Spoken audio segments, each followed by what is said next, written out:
সম্ভবত 6%-এর ওপরে যারা ভোট পায় তারা টোটাল বিধানসভাতে, আর নাহলে দুটো এমএলএ থাকতে হবে। আমাদের এমএলএ সংখ্যা কটা? তাহলে আমরা রেজিস্টার্ড পার্টি কিন্তু আনরেকগনাইজ, আমাদের বিএলও দেওয়ার রাইট নাই। এইটা আমাদের ভুল নয়, আমরা সেই জায়গায় পৌঁছাতে পারি। যেমন ন্যাশনাল লেভেলের party, all India Trinamool Congress নাম দিলেও কিন্তু ন্যাশনাল পার্টি নয়, বুঝতে পারছেন? ন্যাশনাল পার্টি 6টা না 8টা আছে। সারা ভারতবর্ষের পার্টির সংখ্যা কত জানেন? 2,500 রেজিস্টার্ড পলিটিক্যাল পার্টি হচ্ছে 2,500। তাহলে সর্বভারতীয় ক্ষেত্রে যদি অল পার্টি মিটিং রাখে, কটা পার্টি যাবে সেখানে?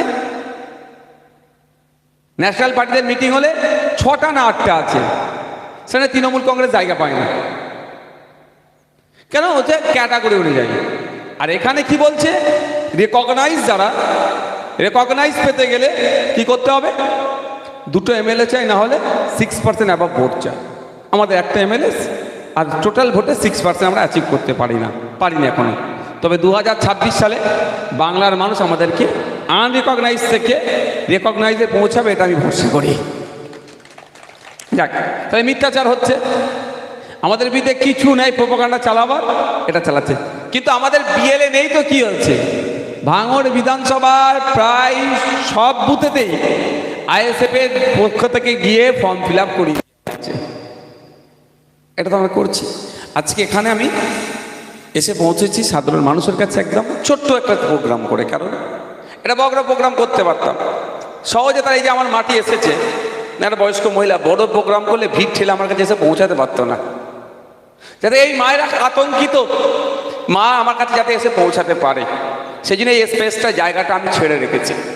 বয়স্ক বাপ, আজকে আমাদের হাট মালিকের মধ্যে, ওই ভাইদের মধ্যে একটা ভাই, এই তো বাবু, তুমি এখানে বসো না, আচ্ছা ওখানে বাবু থাকবে। তো বাবুর সমস্যা নিয়ে যদি এখানে আমি এত বড় প্রোগ্রাম করি, এই এমনি অসুস্থ মানুষ, অপারেশনের প্রয়োজন আছে একটা, তো এই ভিড় ঠেলে এসে পৌঁছাতে পারবে আমার কাছে? ওই জন্য আমি বুথে বুথে পৌঁছে যাই। এমনি আর একটা কাজ করছি তো, শুনবো, আপনার কথা শুনবার জন্য আমি এসেছি। এই জন্য জনসংযোগ আমি কেন করি? দেখবেন বিভিন্ন এলাকায় আমি জনসংযোগ করে বেড়াই। গুটি কয়েক লোক, 200, 400, 500 লোক, অনেকে খিল্লি করে, আমার দেখার দরকার নেই।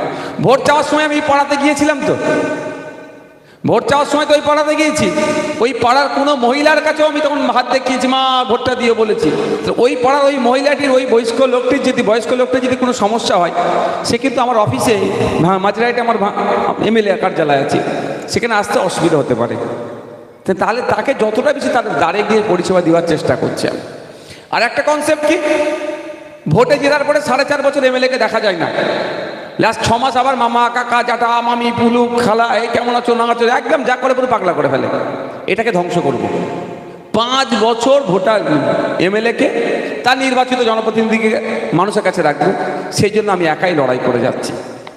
যাক, আজকে ফোনটা দূরে যে করো।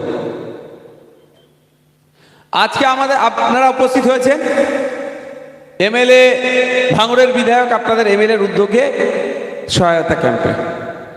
আপনাদেরকে আমরা আজকে মেম্বারশিপ, আপনার এসআইআর ফর্ম ফিল আপ করে দেওয়া রকম হবে, আর সাথে সাথে কীভাবে ফিল আপ করবেন তারও আমি শর্টে বলে দেবো। আমাদের এখানে এক্সপার্টরা আছে, আমি এক্সপার্টদের কাছ থেকে জানবো আর আমি উত্তর দেব। কিছুই ভয় নেই, আপনার ভয় নেই, এই জন্যই বলছি। এখন যে কোশ্চেনটা আছে ভয় নেই, আগামীতে কী হবে ভাই আমি বলতে পারবো না, আমি ভাই হাত গুনতে জানি না, আগামীর খবর আমার কাছে এলামও আসেনি।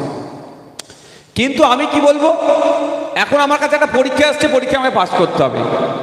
আমার কাছে এখন একটা প্রশ্নপত্র দিয়েছে, উত্তরটা আমাকে যথাযথ দিতে হবে আমার ভোটার লিস্টের নামটা রাখার জন্য। আপনি এটাকে এড়িয়ে যেতে পারবেন না, আপনি এটাকে উপেক্ষাও করতে পারবেন না।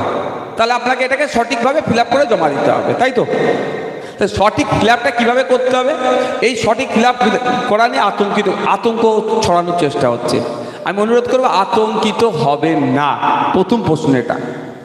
এই সোনপুর সবজি বাজারে সকালবেলা সবাই সবজি নিয়ে এসে বিভিন্ন মার্কেটে, এখান থেকে কিনে মার্কেটে চলে, দেখছি পিছনে একটা লরি লোড হচ্ছে, এটা উড়িষ্যাতে যাবে। গর্বের ব্যাপার, আমাদের সোনপুরের ফুলকপি উড়িষ্যাতে বিক্রি হচ্ছে। এটা হওয়াটা দরকার, দেশের বাইরে যাওয়া দরকার, তাহলে দুটো অর্থ পাবো। এখানে খবর পেয়েছেন সকালে একটা বাঘ এসে গেছে, তাহলে কি বাঘের ভয় পালাবেন? সবজিওয়ালারা সবজি তাহলে নিয়ে আসবে না। তা সেই দিনে রুজি গেল। কদিন আপনি না গিয়ে এড়িয়ে পালিয়ে বেড়াবেন, এখানে বাঘ আছে সোনপুরে বাজারে, তাহলে আপনাদের কি হবে? সমস্যা হবে। তাহলে আমরা কি করব? আমাদের করণীয় কি? বাঘটাকে খাঁচাবন্দি করতে হবে, নাহলে হবে না।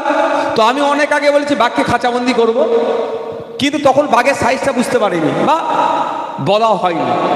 বাচ্চা বাঘ কি বড় বাঘ, এখন বুঝে গেছি বাঘের সাইজ। বাঘ আমি এসআইআর ফর্ম হিসাবে ধরছি, এসআইআরকে বাঘ, এই ফর্মটাকে আমি ফিল আপ করতে পারলে বাঘ বন্দি হয়ে যাবে। আমি আপনাদের অনেক আগে বলেছি বাঘকে বন্দি করব আমরা। আজকে আপনাদেরকে দেখিয়ে যাব কিভাবে বাঘকে বন্দি করা হচ্ছে। আমার ছেলেটা অলরেডি অনেকে জেনে গিয়েছে সহজে। এই ফর্মটাতে ভোটার পিছু 2টো করে ফর্ম দিয়েছে। আতঙ্কিত হবেন না। আমি প্রথম বলেছিলাম জেরক্স করে রাখতে, তারপরে অরিজিনালের ওপরে একটু ভুল হয়ে গেছে। হোয়াইটনার, গ্রাম্য ভাষায় সাদা কালি বলে, দিয়ে চালিয়ে দেওয়া যাবে, তবে ভুল না হয় অরিজিনালে সেটা লক্ষ্য রাখবে। ভয় পাওয়ার কিছু না। আর এপিক নাম্বারগুলো ঠিকঠাক করে দেবেন।